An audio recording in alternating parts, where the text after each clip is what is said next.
8:35 está ya con nosotros Federico Berrueto, usted lo conoce muy bien, sígalo, le pone @Berrueto y así es como lo debemos seguir absolutamente todos. Federico, qué gusto tenerte aquí, ¿cómo estás? Muy bien, muy buenos días, Viri, muy buenos días, señor Lambarri. Estamos tratando de entender el significado de lo que está sucediendo porque nos da la impresión de que como que estamos viendo, se están peleando entre políticos y el ruido de siempre, pero nos estamos jugando el futuro de México y queríamos conocer tu opinión de esto de la supremacía constitucional, de si no fue un engaño esto de cambiar el artículo primero nada más para distraernos con algo escandaloso y de todos modos conseguir la supremacía constitucional que hasta donde se ve la van a conseguir.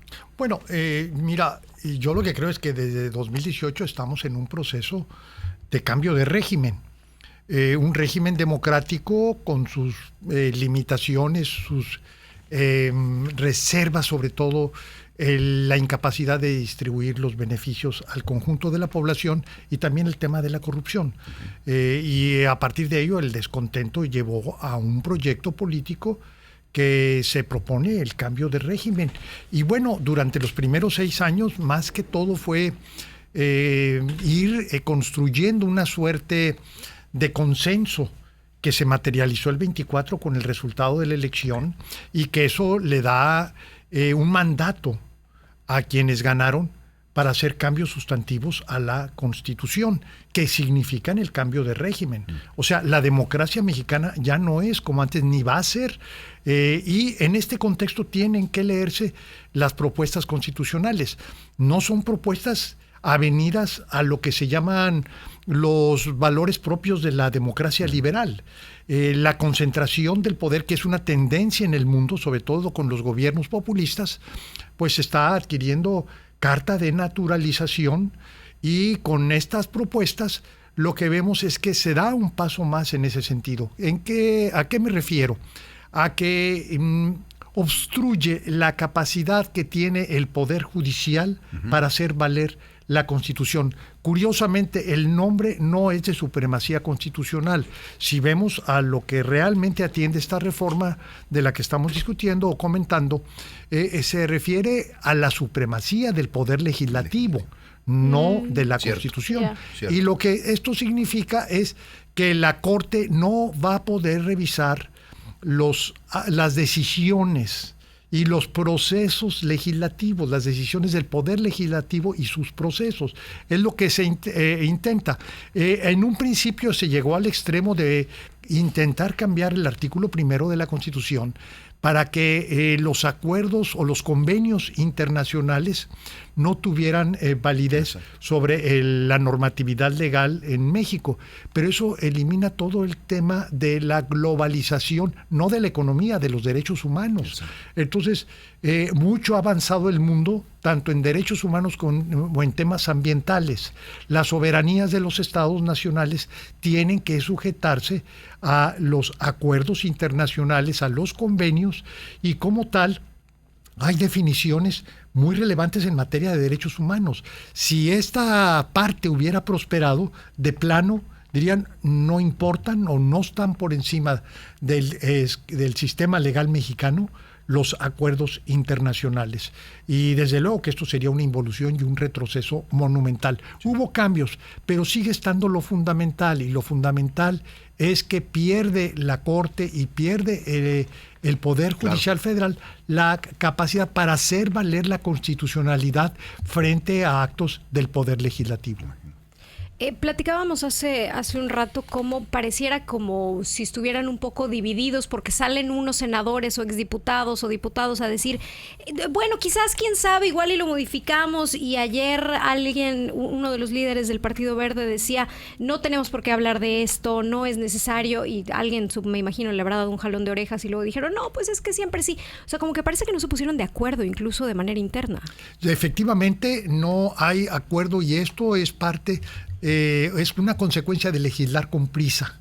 Es decir, hay un grupo de trabajo que elabora un proyecto, pero esto no lo circuló, no lo comentó. Es más, tengo la impresión que la misma presidenta Sheinbaum no vio los detalles que había en esta propuesta, por ejemplo, esta modificación que comentábamos del artículo primero, pues sería de escándalo internacional, Sí, claro. porque sería tanto como decir, México no va a atender las recomendaciones de los organismos internacionales en materia de derechos humanos, en materia de derecho ambiental, etcétera, etcétera.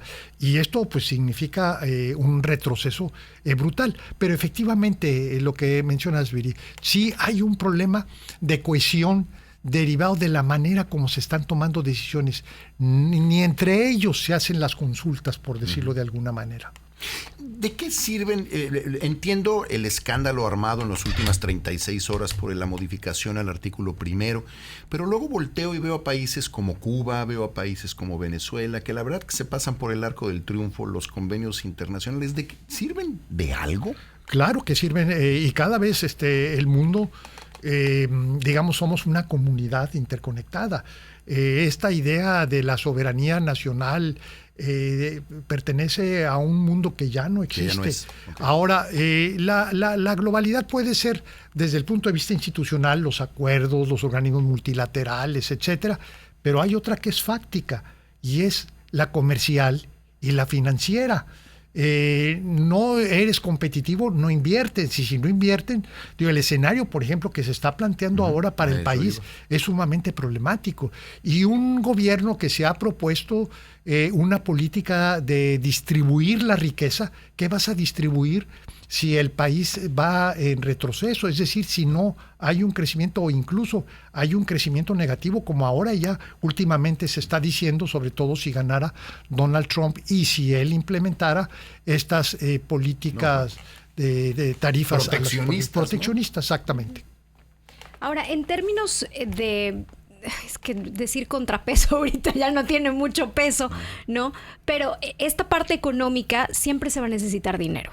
Sí, tocas un tema importantísimo, Si permíteme que te interrumpa, porque estás justamente en el tema. Cuando las instituciones, cuando los contrapesos institucionales no funcionan, entonces operan los contrapesos fácticos. Uh-huh. Y un contrapeso fáctico es el de la inversión. Si no tienes condiciones de certeza de derechos, de confianza, no hay inversión. Y si no hay inversión, no hay economía que resista. ¿Los empresarios, el empresariado, puede hacer algo? Mira, el empresariado tiene un problema, o más bien tiene una ausencia de representación. Señor Slim es muy importante, pero él no representa. Digo, más sus negocios son totalmente distintos a los millones de negocios, porque finalmente... Al otro 99.9%. Exactamente. Entonces, tú no puedes pretender resolver las estrategias de inversión con un señor muy importante, desde luego importante en el mundo, no nada más en México, porque él tiene un esquema muy particular en función de su realidad, ¿no? Uh-huh. Los organismos empresariales no, como que yo lo que veo es que concedieron demasiado, perdieron interlocución, incluso credibilidad con sus representados y también con el gobierno. El gobierno ya los trata de empleados. Y esto es lamentable. Lo que sucedió en Monterrey, por ejemplo, donde no hubo un solo representante del gobierno federal en un evento nacional de empresarios donde estaba la crema innata de al menos de la industria. Sí, claro. Y no estuvo presente el gobierno. Y bueno, supongo yo que el secretario de Economía o está en sus vacaciones o lo que sea, no quiero entrar a esa polémica, pero que no haya habido un subsecretario, que no haya habido otro secretario, que no haya habido un representante. O sea, este tipo de desdén es simplemente como que yo hablo con ustedes de los temas que yo quiero y cuando yo quiero y donde yo quiero. Federico, el tema fiscal, tenemos un problema con el déficit severo, es decir, nos falta dinero en efectivo, nos falta flujo, nos falta dinero en efectivo al país. En la campaña dijeron que iban a reducir al 3% del déficit, cosa que la verdad está muy difícil, pero ¿qué viene hacia adelante? Traemos un potencial problema, gane quien gane en Estados Unidos. Hay un peor y un mucho peor, ¿no? en situación, pero el déficit, va a llegar el momento que ya van a tener que dejar de regalar dinero. Sí, mira, yo lo que veo es que el déficit está pegando no nada más condiciona la política social de las entregas monetarias y todo este esquema que hemos tenido en los últimos 6 años. Eso pudo hacerse por todo el ahorro acumulado de décadas, prácticamente desde el 95.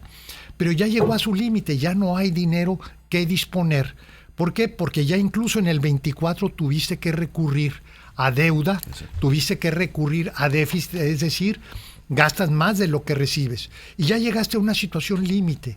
Aquí el problema es que traes rezago, no nada más es de que no traes dinero, no.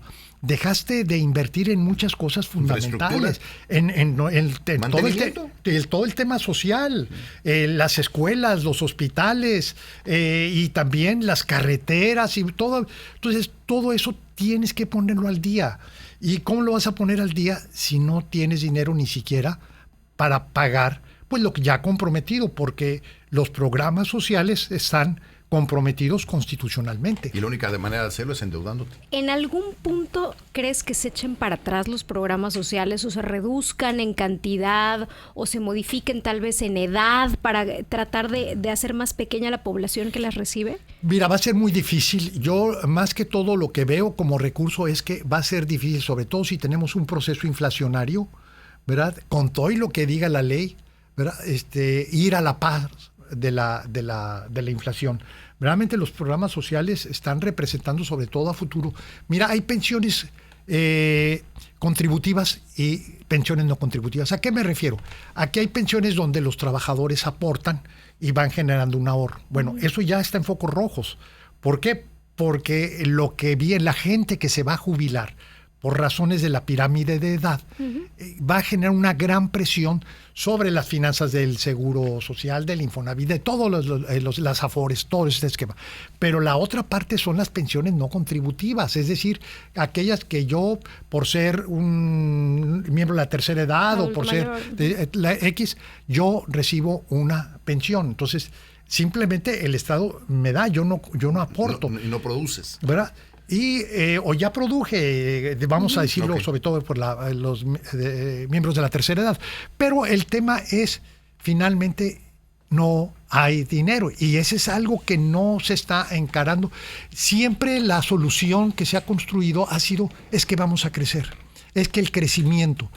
Y si efectivamente, si México creciera a las tasas que hablaba el licenciado López Obrador, de 4% o 5%, efectivamente sí te daba para hacer eso.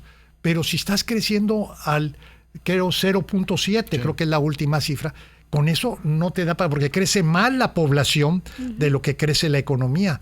Entonces, ¿qué vas a distribuir? No hay que distribuir porque no estás creciendo. Entonces, sí creo que el tema al que debe darle énfasis este nuevo gobierno es el del crecimiento, incluyendo el de Yucatán. Creo que Yucatán ahora nos estamos enfrentando a una realidad de que no estábamos tan bien como habíamos creído, como creíamos, y exacto. También que no crecimos como creíamos que estábamos creciendo. Sí. Lo leí, lo escribiste hoy, ¿no? Sí. Es el artículo, que léalo. Vale mucho la pena leer el de hoy porque precisamente habla de Yucatán y lo que creíamos que éramos y lo que realmente somos, ¿no? Que hay que tener cuidado y hay que tenerlo presente. Federico, siempre es un gusto escucharte. Muchísimas gracias, es un placer estar con ustedes. Es Federico Berrueto, sígalo, le pone @Berrueto y lo va a poder seguir, vale muchísimo la pena. Vamos a ir a un corte, regresamos.